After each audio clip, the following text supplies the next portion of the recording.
Blessed are those who hunger and thirst after righteousness. For God's promise, that it shall be filled.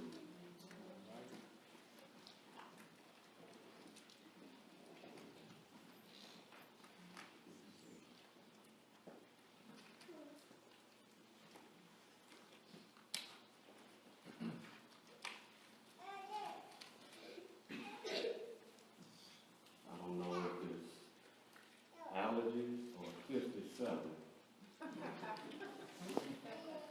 Amen. Thank you, sir. I know I was looking. That's 58,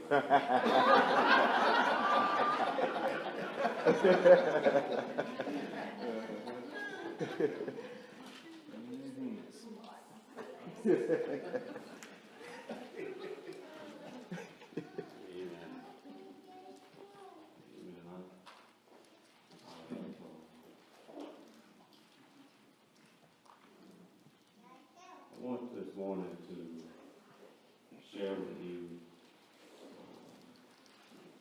from 1 Thessalonians 4.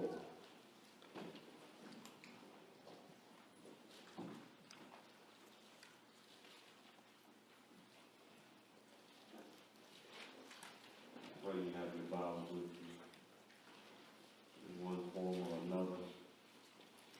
I'll give you just a moment because I want you to see it.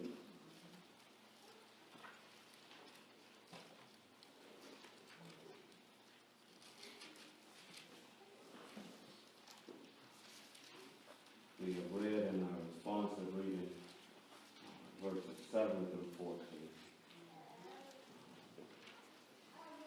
For your hearing this morning, I want to highlight or emphasize, read verses 1 and 2 and verses 13 and 14. 1 Thessalonians 4. And I want to share with you this morning from the Good News translation. And it reads, "Finally, our friends, you learned from us how you should live in order to please God. This is, of course, the way you have been living. And now we beg and urge you in the name of the Lord Jesus to do even more. For you know the instructions we gave you by the authority of the Lord Jesus." And then verse 13. "Our friends, we want you to know the truth about those who have died, so that you will not be sad as those who have no hope. We believe that Jesus died and rose again. And so we believe that God will take back with Jesus those who have died, believing in him." Amen. Amen. I want to talk this morning from a slightly different subject than usual. I want to talk this morning from the thought, from the subject, a message from death. All right. Amen. Ushers, you may be seated.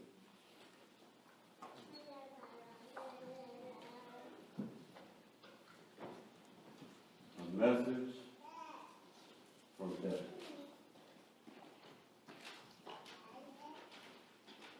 On January the 26th, 2020, many of us, as we left service, made our way home to dinner, wherever we may have been going following that time. Remember that slowly the news trickled out.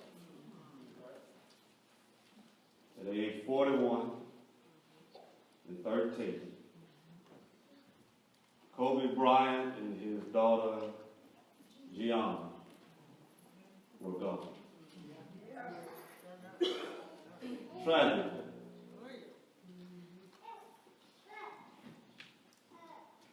as he was doing what many of us would do.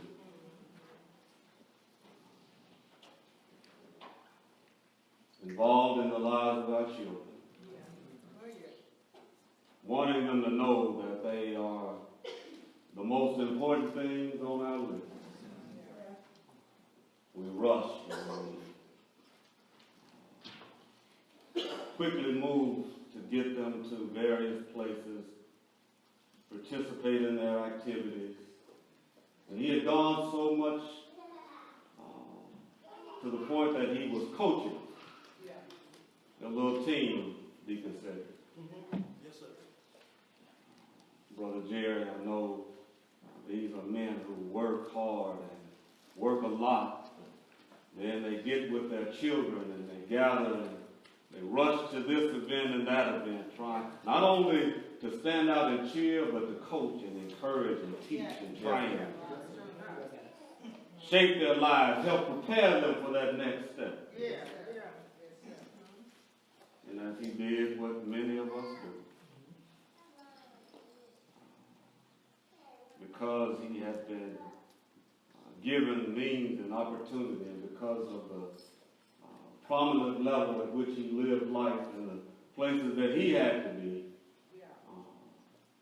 he even used his helicopter that he used to get him to his speaking engagement games previously, whatever, to get his daughter on time, along with friends and other coaches,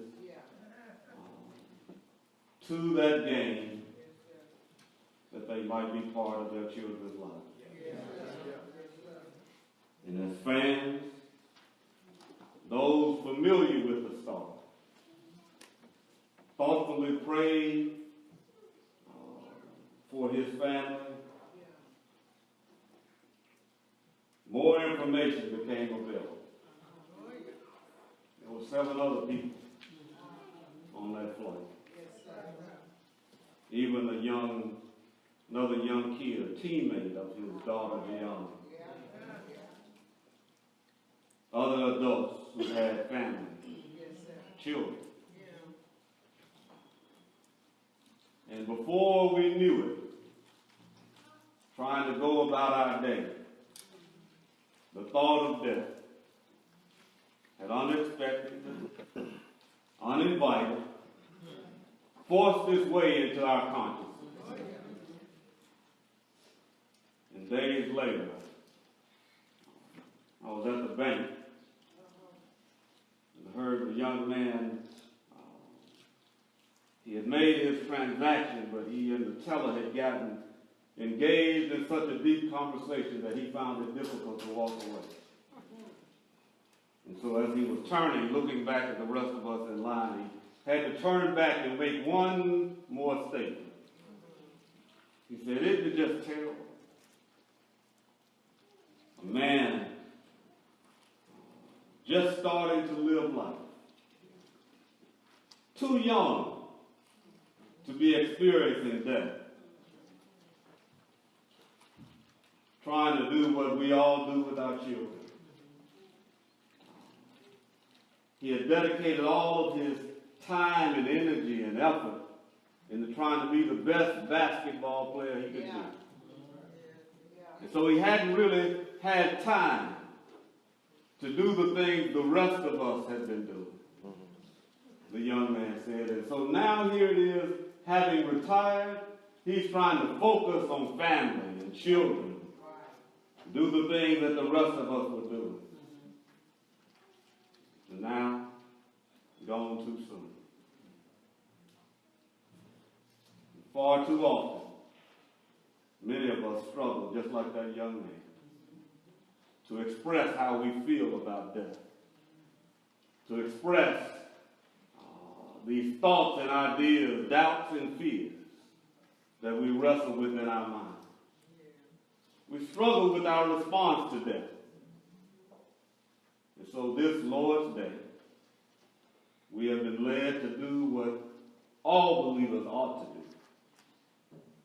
When you're in a dilemma, when something's pulling at you, you're wrestling with something, search for what God says. Yeah. What message from death does God send to his children? All right now. surprised. Some 400 times, plus or minus, depending on what translation you use. Death is referenced in the Bible. Yeah. 400 plus or minus. But it's interesting. With all these mentions of death, there's very little discussed about death. Take a look. A fair amount is said about our transition, Sister Tony, in the twinkling of an eye. Yeah. Enoch walked with God and was no more. Yeah. We get a few little pieces here and there about our transition. Yeah. That the dead in Christ will rise first. And we which remain will be caught up to meet him in the air. We get a few descriptions about our transition. Even Sister Sharon get a little description of eternity. Amen. Streets paved with gold. Yeah. Eternity with God. Praising his holy name. We even get some information about how we're going to look. 2 wings, Brother Trey. Amen. Crown. We get a description of some heavenly treasure. Yeah. There's going to be trees, Sister Beth, leaves of which are good for the healing of the nation. We get a few little descriptions about those things, but almost nothing about death. Some of hell, punishment, wages earned, the wailing and gnashing of teeth, but very little of death. Other than maybe the act of dying, if this house, this tent, this tabernacle, be dissolved. Yeah, we know. Yeah, like Deacon Fred, all the rest of us gonna find out. That before long, your eyesight's gonna get dim. Yeah. Your step will get short. Yeah. Amen. Your hop won't be as high. All right.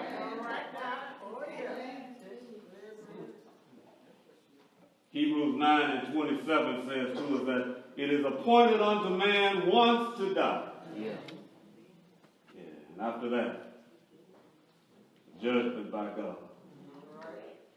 Surely this dilemma, this issue of death, this heaviness of heart that we are experiencing, surely there's a message from death. Talk to me if you can. See, this dilemma gives us more assurance, more than we can ever overstate, Brother Wilkerson. That if it was never another reason, look like death ought to give you a reason, that you want to come to the house of God. Yeah. And hear his preached word. Yeah. Look like that ought to increase your appetite. Yeah. If you wasn't hungry and thirsty before last Sunday, you should have come with some appetite. All right. Surely, we cannot overstate the need now. With this on our minds, with that issue tearing at us, and I know you've been talking about it. Surely, this has encouraged us that we need to gather for Bible study. All right. That we ought to want to get around God's word and have some discussion. Amen. Because you've been riding down the highway already scratching your head. Trying to figure out what would your family do. Amen. If all of a sudden, payday was Friday and here it is Monday. Amen. And you've already punched in your clock. All right. And you won't get the punch out. Amen. That was done for you. The Thessalonians, our text reveals to us, were being battered by false prophets who questioned their faith in Jesus, their belief in his return, particularly regarding those who had died. and Jesus had not come back yet. Amen, somebody. Amen. Yeah. What would they do? Yeah, you're saying Jesus is coming back. But what happens if you die before he gets back? Yeah. Where do you go? What happens to you? The church of Thessalonica was just like us right now. They were standing at the bank, calling folks on the phone, sending texts, tweeting, texting, put it in on Facebook. All right. Amen. Amen. Did you hear about what happened? Mm-hmm. What's going on with this family? Has anybody heard from his wife yet? They announced it on ESPN, but they hadn't said a word on CNN. We were all over the place trying to figure out what was going on. How could such a thing happen? They say his daughter was on the helicopter. Who else was on there? Which daughter? How old? This issue of death that put us in a corner and we couldn't figure out how to get out. And here these folks from the church of Thessalonica, hundreds of years prior, in the same corner, trying to figure out what's going to happen. How do we answer this question? How do we deal with this in our faith walk? In this issue that we face now. What do we do when someone's gone for what we call too soon? In the process of getting life on track. Amen, somebody. Amen. You know how it is. And you weren't where you should have been with Christ, and here it is now you've decided to try to get your life headed in the right direction. Folks at the church talked about how good you were doing. They just came back, been coming to Sunday school just for a couple of weeks. And all of a sudden now they're gone. Just now, Deacon Clay getting your house in order.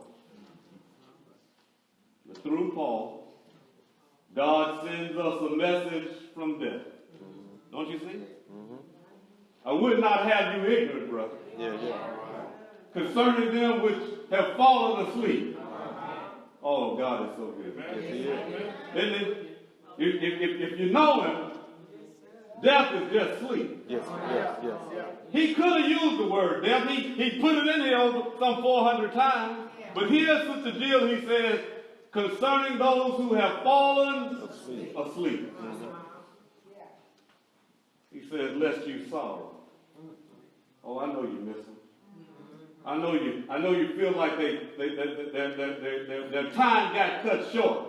But listen, don't cry, don't sorrow, don't grieve as someone who has no hope. Amen. That's right. Lest alive, lest while living, you stop living. See, as believers, as those who have been saved by Christ, we should have no fear of death. Amen. All right. Yeah. I didn't say no questions about that. Yeah. All right. No fear of death. Amen. Amen, somebody. I used to worry. After I told you I had that young lady in my elementary school when they were having a little carnival, a little field day. And they went in this tent. She read at least that's what they call it. Had this little young high school kid in there pretending to read the crystal ball and read your palm. And she told me I was going to die at a certain age. Well, you know what that's like telling that to a kid? And even when I knew better, it was still, Satan would try to play with my mind. Until I got a message from death. All right. Yeah. He says, don't sorrow as those who have no hope. Yeah. If you know the Lord, Yeah.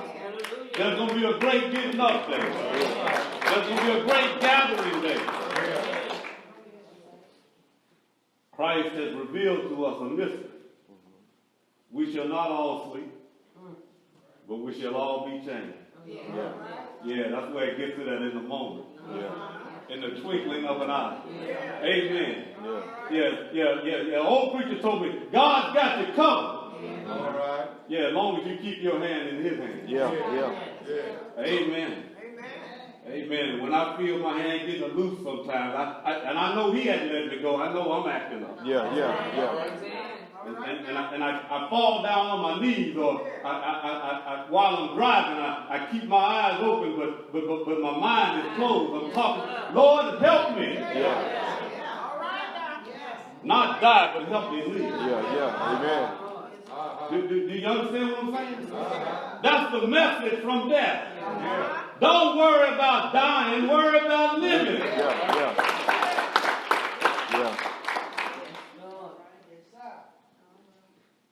He says death has been swallowed up in victory. My Lord. Because Jesus has already paid the price. Yeah. He made the atoning sacrifice for you and I. Yeah. Listen to Jesus. In the 11th chapter of John, having told his disciples, in a few days, I'll be leaving you. Yeah, I got to go. But I've given you my word. I've given you your instructions, but it won't be long now. I've got to go up that hill called Calvary. Yeah. They're going to crucify me on the cross. They'll bury me in the ground. But 3 days later, I'll rise again. All right. And just like us, his disciples, those who've been walking with him, Yeah. they got focused on the death and didn't hear him talk about the life. Yeah. They got focused on the dying and didn't pay attention to the living. My Lord. And so when he saw their hearts and understood where they were, Sister Blunt, he said to them, let not your hearts be troubled. You believe in God? Believe also in me. For in my Father's house, some folks get caught up in the mansion. Yeah, but I pay more attention to what he said after that. Yeah. He says, I go to prepare a place. Yes, he did. And if I go, I will come again. Don't worry about the dying, worry about the living. We want to be ready for the place he has for us. And see, you got to be living right when he comes back. Amen. Let not your heart be troubled. You believe in God? Believe also in me. Then he has this conversation. That was in the 14th chapter of John. But in the 11th chapter, he has a conversation with Mary and Martha. Y'all remember that? Yeah. Again, here it is, Sister Chan. Death.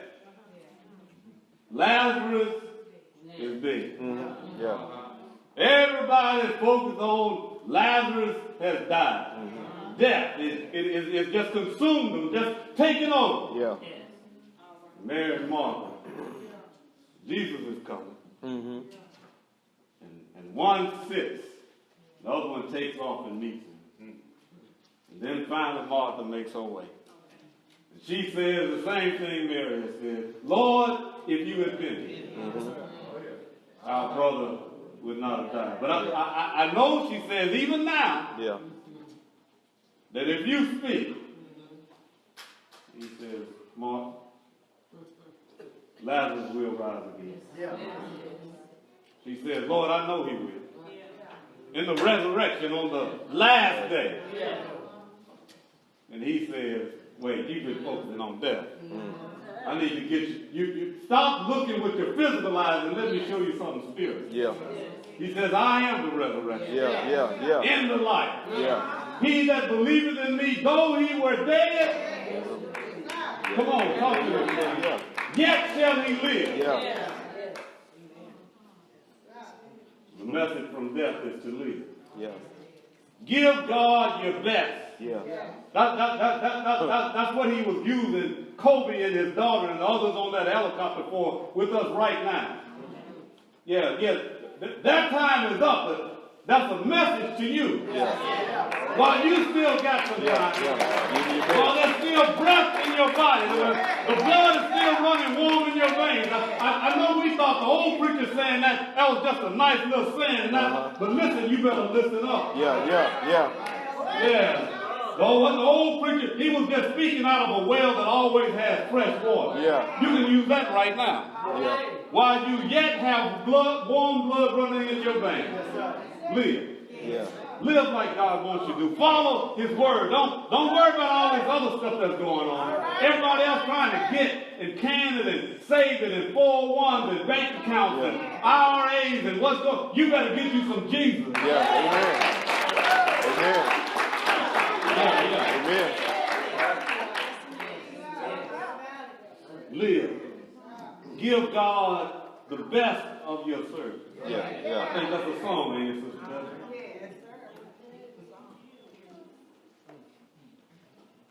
While you can.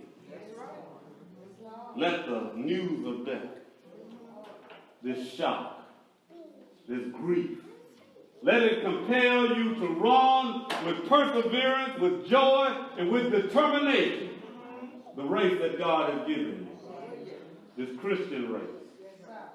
And so here it is. 1 Thessalonians 4. You read it in your responsive reading. Verse 7. God did not call us to live in immorality, but in holiness. So then, whoever rejects His teaching is not rejecting a human being, but is rejecting God. Yeah. Thank you, Lord. Yeah. Amen. Yeah. That takes some weight off the preacher, Yes, though. sir. Amen. Yes, sir. Yeah, if I tell you, it ain't my problem if you don't do it. Yeah. It's your problem Yeah. if you don't do it. Yeah. The message from death is to live. To live holy, to give God glory through your life. When stars, Hollywood folks, athletes, entertainers, when they die, often churches and auditoriums, Sister Clay, are full of family, fans, and curiosity seekers. All right. Yeah. Amen. Yeah. So much so that folks stand outside for miles waiting to get in. Get a chance. Yeah. Go to the Whitney Houston funeral. So you go home and talk about how many stars you saw. Yeah. Amen. Amen. But when you come to a funeral, you better be trying to see Jesus. All right. Amen. Amen. Amen. Yeah, but when the stars pass, they pack them in, Sister Sherry. But I just want to tell you this morning, as I prepared, as the old preacher say, go to my seat.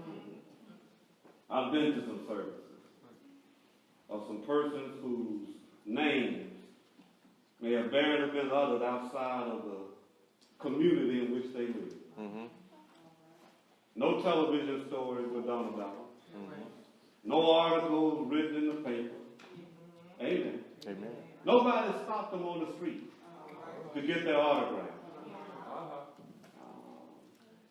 As they moved through life, there were some people around who knew them, but nobody from CNN. Yeah. Called trying to see, if they could have an interview with Deacon Will. Speak with Deacon Fred. Come on. Yeah.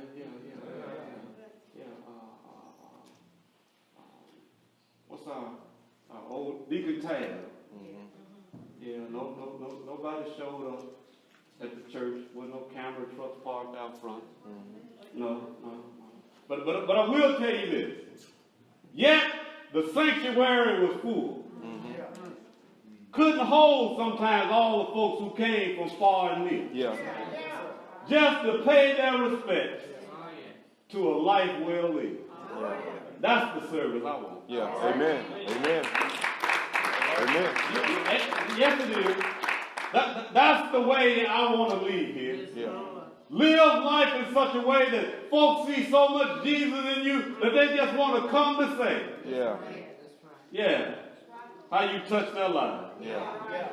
How watching you made them want to live better. Yeah. Walk better. Do better. Yeah. All right. The message from death is this. That's the kind of service you want to have. You want to live in such a way that folks say, I saw Jesus Yeah. in him or her. Yeah.